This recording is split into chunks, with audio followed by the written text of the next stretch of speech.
పేరు కిరణ్ మేడి, భారతదేశం మొట్టమొదటి ఐపీఎస్ ఆఫీసర్. పేరు కారమ్మ గంగలే, నేను భారతదేశపు మొట్టమొదటి మహిళా డాక్టర్ని. పేరు సావిత్రిబాయి పూలే, మొట్టమొదటి భారతదేశానికి టీచర్. పేరు పట్కమాల, నన్ను అందరూ భారత వల్ల పిలుస్తారు.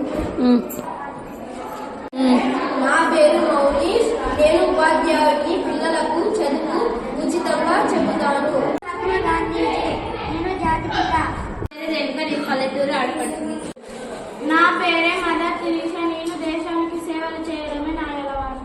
నా పేరు రుద్రమదేవి, నేను కాకతీయ రాజ్యాన్ని పాటించేవాను. నా పేరు యామి కృష్ణమూర్తి, నాకు భరతనాట్యం అంటే చాలా ఇష్టం. నా పేరు ఐశ్వర్య, నేను అందరికీ ఉచితంగా విద్య బోధిస్తాను. నేను ఒక రైతుని, భారతదేశంలోనే వెన్నెముక లాంటి రైతుని. నా పేరు అంబేద్కర్, నేను రాజ్యాంగాలు రచించాను. పేరు ఝాన్సీ లక్ష్మీబాయి, నేను యుద్ధాల్లో విజయాలు సాధిస్తూ ఉంటాను. నన్ను వీరవనిత అని కూడా అంటారు. నా పేరు చంద్రశేఖర్ ఆజాద్, నేను భారత ఉద్యమకారుని.